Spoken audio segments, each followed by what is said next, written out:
भारत और इंग्लैंड के बीच आज 3 मैचों की वनडे सीरीज का दूसरा मुकाबला खेला जाएगा, जहां टीम इंडिया की नजरें सीरीज में अजय बढ़त हासिल करने पर होगी।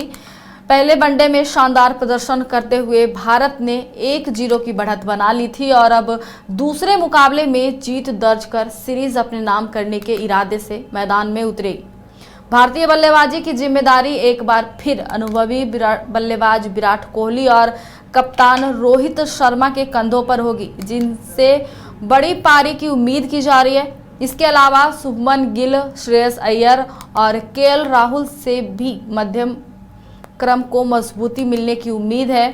गेंदबाजी में जसप्रीत बुमराह, मोहम्मद सिराज और कुलदीप यादव विपक्षी बल्लेबाजों के लिए चुनौती पेश कर सकते हैं। तो दूसरी ओर इंग्लैंड की टीम सीरीज में बने रहने के लिए हर हाल में जीत दर्ज करना चाहेगी। दोनों टीमों के बीच होने वाला यह मुकाबला रोमांचक रहने की उम्मीद है, क्योंकि भारत जीत के साथ सीरीज पर कब्जा जमाना चाहेगा। इससे बातचीत करने के लिए हमारे साथ राकेश रंजन जी जुड़ चुके हैं। राकेश रंजन जी, कितना दिलचस्प होने वाला है दूसरा वनडे मुकाबला, क्योंकि भारत की कोशिश सीरीज जीतने की होगी तो वापसी में इंग्लैंड को बेकरार हो।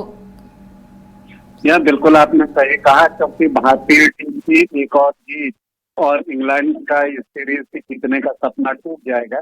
इसलिए दूसरा जो वनडे इंटरनेशनल मुकाबला आज कार्डिफ में खेला जाएगा वो बेहद महत्वपूर्ण हो जाता है दोनों ही टीमों के लिए, क्योंकि भारत अगर आज का मुकाबला जीतता है तो वो सीरीज आज ही सील कर लेगा। दूसरी तरफ अगर इंग्लैंड की टीम को सीरीज में बने रहना है तो हर हाल में आज का मुकाबला जीतना होगा। देखिए अनुराधा, अगर आप इसको इस तरह से देखें तो T20 इंटरनेशनल मैचों की जो सीरीज हुई वहां पर अंग्रेज टीम हावी रही, क्योंकि वो उनका पसंदीदा फॉर्मेट है। वैसे वो पसंदीदा फॉर्मेट तो भारत का भी है, वर्ल्ड चैंपियन भारत ही है, लेकिन बावजूद इसके इंग्लैंड की टीम अपने घर पर मजबूत दिखी, क्योंकि टीम इंडिया में जो एक बीच में ऑलराउंडर चाहिए, जो हार्दिक पांड्या की कमी थी वो महसूस की गई थी T20 सीरीज के दौरान, और बुमराह का एब्सेंस भी भारतीय टीम को अफेक्ट कर रहा था।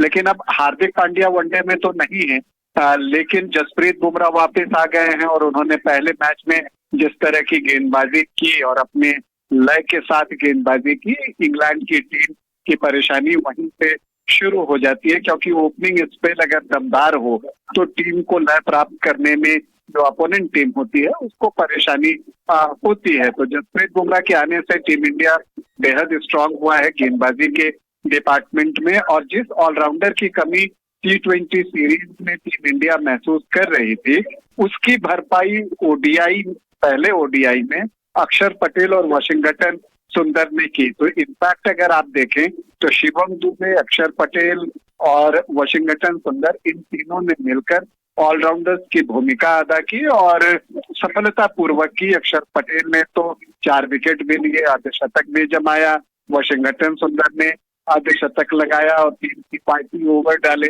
तो शिवम दुबे ने भी अपनी गेंदबाजी से प्रभावित किया। तो ये चीजें बताती हैं कि टीम इंडिया जो है ओडीआई फॉर्मेट में इंग्लैंड से बेटर है, क्योंकि इंग्लैंड की टीम अपनी लय प्राप्त करने की फिलहाल कोशिश करते हुए दिख रही है। 2027 में वनडे का वर्ल्ड कप होना है और उसी की तैयारी के सिलसिले में ये सीरीज है। भारत ने तैयारी जो है वो अफगानिस्तान सीरीज के खिलाफ से शुरुआत की थी, वहां पर क्लीन स्वीप किया अफगानिस्तान का, और अब उसका इरादा इंग्लैंड को इंग्लैंड में शिकस्त देने की है। मुकाबला कार्डिफ में हो रहा है, और अगर आप कार्डिफ को देखें तो यहाँ पर आप एक चीज ये देखते हैं कि जो यहाँ की पिच है वो उसको देखते हुए ये गोल पिच है, मतलब कि टॉस जीतकर जो है ज्यादातर टीमें गेंदबाजी करना पसंद करती हैं, क्योंकि अगर आप आंकड़े देखें तो जो पिछले 12 मैच है उसमें 8 बार जो टीम जो है बाद में बल्लेबाजी की है तो उसने जीत हासिल की है। तो ये एक चीज दिखती है। इसके अलावा कार्डिफ का रिकॉर्ड देखें तो ये इंग्लैंड के लिए एक स्ट्रॉन्ग होल्ड वाला ग्राउंड है। यहाँ पर उन्होंने जो 14 कंप्लीटेड ओडीआई हुए हैं उसमें 10 में जीत हासिल की है, लेकिन भारत के लिए भी कार्डिफ अच्छा रहा है। यहाँ पर भारत ने 4 मैच खेले हैं जिसमें 3 जीते हैं और एक गंवाया है।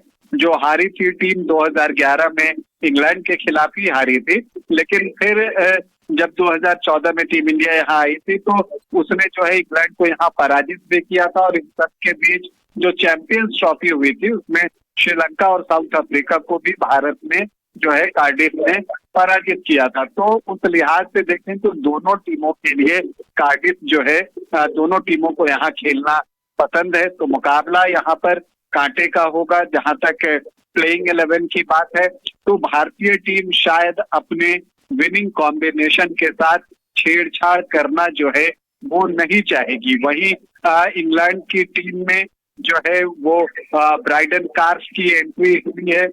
वो आखिरी 2 वनडे के लिए टीम में डाले गए हैं।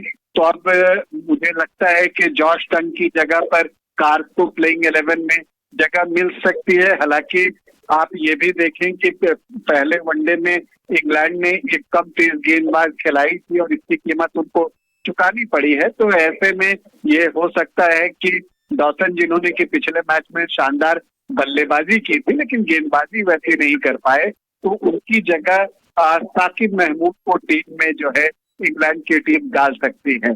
तो ये प्लेइंग 11 होने की संभावना है, लेकिन मुकाबला कांटे का होगा। देखिए इंग्लैंड की टीम में भी बेन डकेट और जैकब बेथल जैसे ओपनर्स आपको दिखते हैं। बेथल काफी टैलेंटेड हैं और डकेट बहुत अटैकिंग है। बीच में जोरों टीम को एक स्टेबिलिटी देने का काम करते हैं। पहले वनडे में भी एक छोर पकड़कर वो खड़े रहे। हैरी ब्रुक जो है वो डिस्ट्रक्टिव बैटर हैं और फिर जोस बटलर 5 पर आपको मिलेंगे और फिर 2 ऑलराउंडर सैम करन और विल जैक्स 6 और 7 पर। तो इंग्लैंड की टीम भी संतुलित टीम है। तो ऐसे में भारत और इंग्लैंड के बीच जो ये मुकाबला होगा वो कांटे का मुकाबला होगा। अब इस कांटे के मुकाबले में बाजी कौन मारता है ये तो वक्त बताएगा। धन्यवाद राकेश रंजन जी हमारे साथ जुड़ने के लिए और तमाम जानकारी हमारे साथ साझा करने के लिए। घर रहने का मकान भर नहीं, ये खुशियों की तिजोरी है। दरवाजे पर दस्तक देता पड़ोस, खिड़कियों से उमड़ आता आसमां, तारों में उलझी ऐसी ना जाने कितनी दास्तां। कहती हैं चले डायमंड सिटी, एक सफर हम सफर के साथ अपने घर तक। Diamond city, life long bonding, 500 से ज्यादा खुशहाल डायमंड परिवार। जल्दी करें, सिर्फ 200 फ्लैट बाकी। आज ही बुक करें अपना आशियाना।